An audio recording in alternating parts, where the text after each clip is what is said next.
Siguiente intervención, el honorable senador y expresidente de la República, Álvaro Uribe Vélez.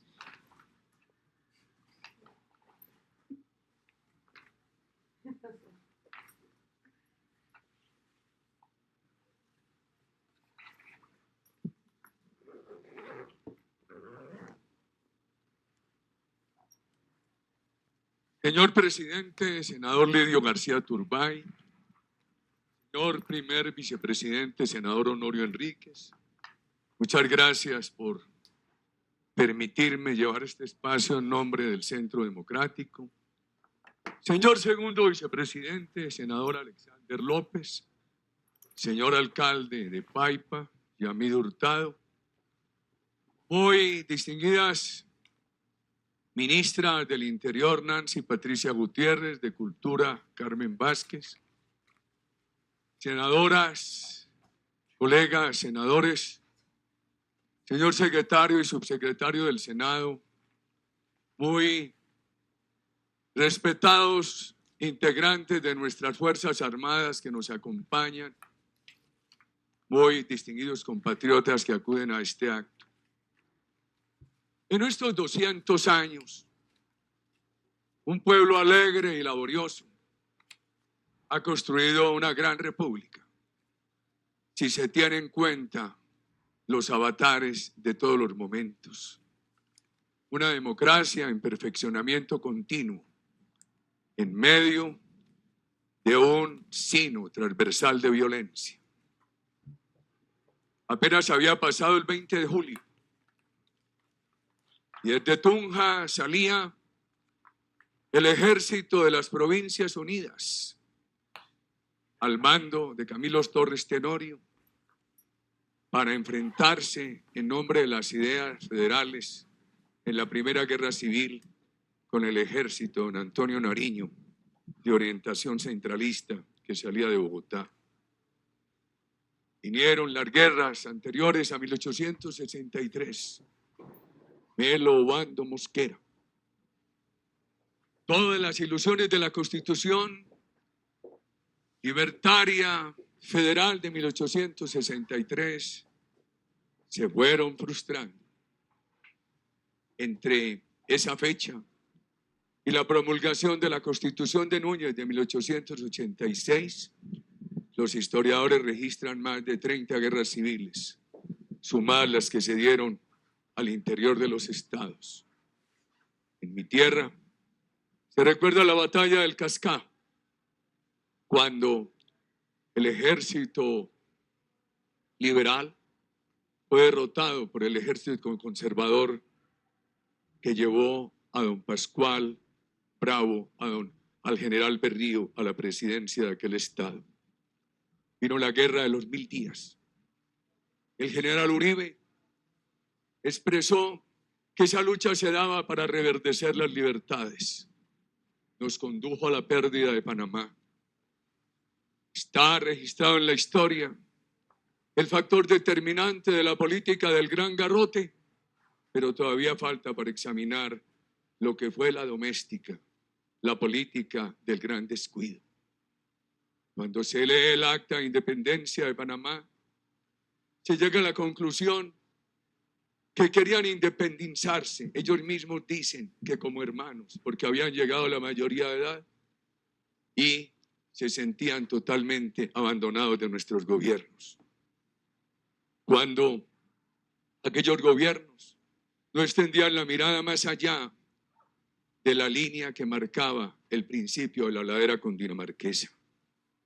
Cuentan que cuando el general Pedro Nelo Espina acudió al Palacio de San Carlos a llevar la noticia de que se estaba firmando el Acta de Independencia de Panamá, el presidente de la República se encontraba distraído leyendo una novela en francés. Del triste tiempo de la violencia política, podríamos decir a guisa de simplificación, hubo más pasión y casi cero doctrina. Ha habido muchos procesos de paz, el del general Rojas, el de Alberto Lleras. Vino la política de seguridad del presidente Valencia, infortunadamente efímera. El presidente López Michelsen, en nombre de la paz, ordenó a las Fuerzas Armadas levantar el cerco de Anorí, con la promesa de que el ELN estaba ya dispuesto a la paz. Fue en los años 70. Hoy esa guerrilla está resurgida, crecida y en el narcoterrorismo. El Estatuto de Seguridad del presidente Turbay fue duramente controvertido, pero más tarde, como expresidente, abrazó con entusiasmo el acuerdo de paz con el M-19. Presidente Belisario Betancur, su espontaneidad, su energía, su entusiasmo, su buena fe fueron frustrados por el fracaso, porque aquellos a quienes les tendió la mano simplemente respondieron con más derramamiento de sangre. La constituyente del presidente Gaviria, diría yo que muchos critican que fue un quiebre institucional. Tenía un soporte real en la comunidad. Se percibía en el país un ambiente que la quería. Hubo la séptima papeleta y nadie sintió haber sido engañado por esa constituyente. Contrasta con otro quiebre institucional, ese sí real y engañoso, el desconocimiento del resultado del plebiscito de 2016. El presidente Andrés Pastrana, aquel día de enero de 1999, cuando el cabecilla de la FARC, Manuel Marulanda, no acudió a la cita, la voz expresada de los colombianos resintió y manifestó mucho dolor, pero también hubo voces silenciosas que nos dijimos, por fortuna para el Estado de Derecho. Habría sido nefasta esa foto, recorriendo al mundo y mostrando un cogobierno entre el gobierno legítimo de Andrés Pastrana y la acción terrorista del cabecilla que incumplió la cita. El gobierno de la seguridad democrática trajo algunos aires de tranquilidad a todas las tendencias políticas y a todas las regiones de Colombia. Sin sacrificios institucionales, produjo un récord de movilización. Sobre el último proceso, la historia tendrá que decidir. Algunos creemos que los resultados y lo que hoy vivimos no nos permiten calificarlo como proceso de paz, sino como una posibilidad de reinserción que algunos han aprovechado bien y de buena fe con un alto costo institucional. Una posibilidad más de reinserción de las muchas que ha dado esta democracia generosa y que ojalá no sea acechada por el camino que Cuba le indicó a la dictadura de Venezuela. Es importante mirar qué ha pasado en esa dictadura inspiradora. Cuando América Latina tenía un 40% de pobreza, allá no superaban el 26%. Y ahora que América Latina ha bajado la pobreza al 27%, allá está en el 86%. Los han querido comprometer una tesis equivocada del pensamiento del Libertador. Basta leer una de las obras que mejor ha escrutado ese pensamiento, la del historiador británico John Lynch, que nos demuestra cómo el Libertador entendía que las soluciones sociales pasaban por el camino de un gran estímulo a la iniciativa privada. En la historia de violencia ha habido guerras doctrinarias, federalistas, centralistas, el reverdecer de las libertades, las guerrillas marxistas, pero se fue evolucionando al narcoterrorismo, al mercenarismo narcoterrorista que reducía a la mínima expresión la doctrina. Eso ha creado una enorme dificultad al país, lo mismo que la falta de un estado permanente de seguridad. Entendemos desde nuestra visión democrática que la seguridad es difícilmente oponible a los estados de confrontación por razones de doctrina. que tampoco la seguridad se legitima con las prácticas de la doctrina de seguridad nacional con las cuales muchas dictaduras de América Latina aplastaron los movimientos disidentes. Pero hoy, en una Colombia que ha venido perfeccionando su democracia, la seguridad es un valor necesario, es el único camino que conduce a la paz. Confiamos que la recupere plenamente el presidente Iván Duque, no solamente en favor de los líderes sociales, sino también de todos los colombianos. Recibió una herencia muy difícil. Distinguidos senadores, inseguridad, violencia, más impunidad. Una cosa es combatir el narcotráfico con la ayuda del Plan Colombia, como nos correspondió. Otra cosa es recibir 209.000 hectáreas de droga y bloquear las herramientas para combatir el flagelo. Queremos rendir un homenaje a los soldados y policías de la patria. Son ellos los sucesores de aquel ejército al que hoy recordamos. El ejército de la patria, nuestras Fuerzas Armadas, han procedido siempre con valentía en medio de momentos de humillación, con humildad para acatar siempre los dictados de la democracia. Soldados y policías de la patria, compatriotas, cuando no pudo asistir a la convención de Ocaña, el Libertador, en uno de los mensajes que envió, dejó una bella lección. Nos dio un bello mensaje cuando decía: considerar, legisladores, que la energía de la fuerza pública es la salvaguardia del débil, es la amenaza que aterra al injusto, es la esperanza de toda la sociedad. Considerar, legisladores, que sin fuerza no hay virtud y sin virtud perece la república. El mérito de esta democracia es muy grande, perfeccionada paso por paso en medio de tantas dificultades.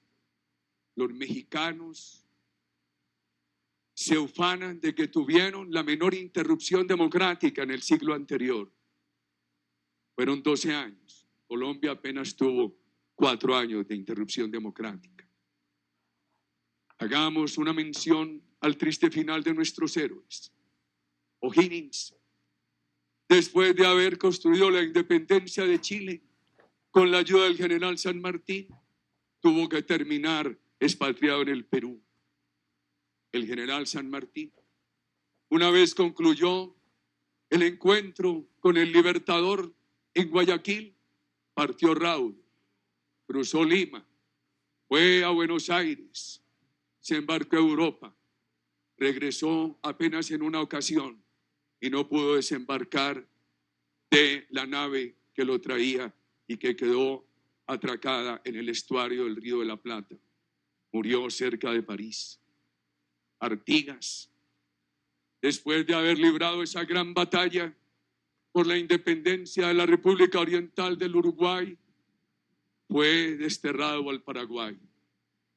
Córdoba, asesinado por los mismos que lo habían acompañado a consolidar la libertad de nuestra provincia antioqueña, asesinado por los mismos que conocieron su valentía al contribuir eficazmente a la independencia del Perú y de Bolivia.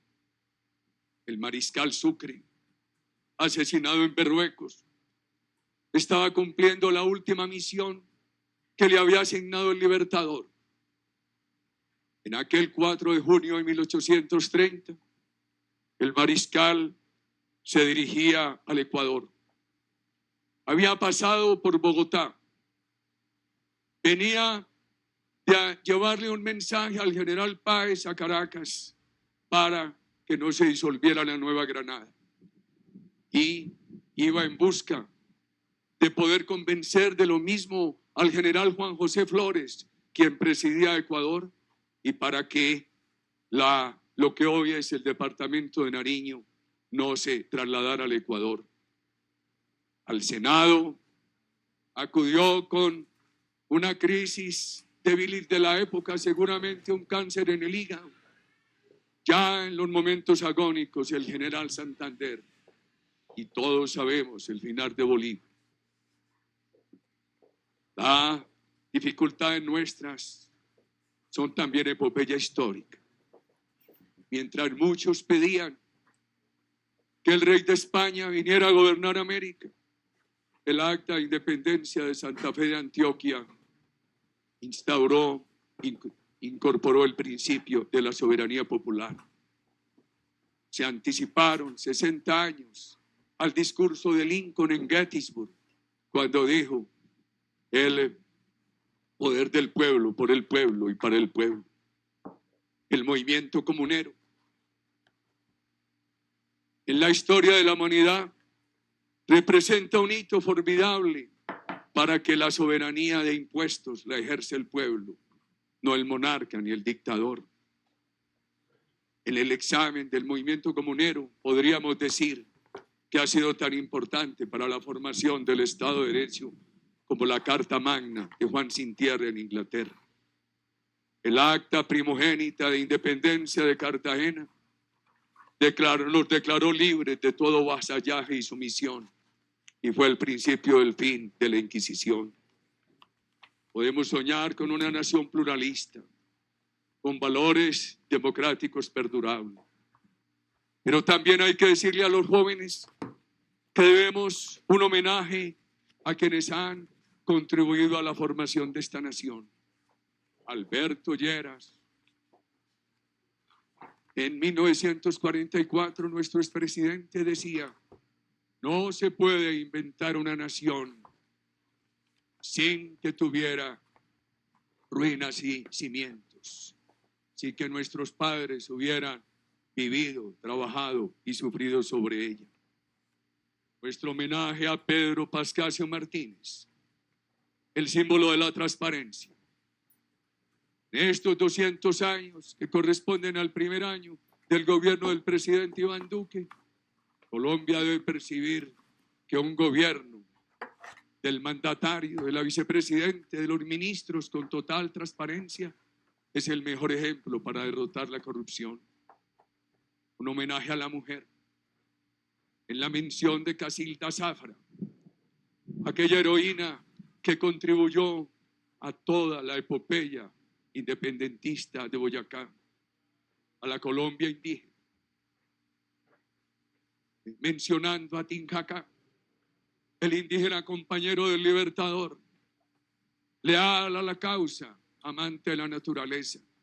Cuando el Libertador se acercó a saludarlo al verlo herido en el campo de batalla, cuando ya iba a expirar, las últimas palabras de Tinjacá fueron: general, nos mataron el perro, refiriéndose a Nevado, el perro que los acompañaba.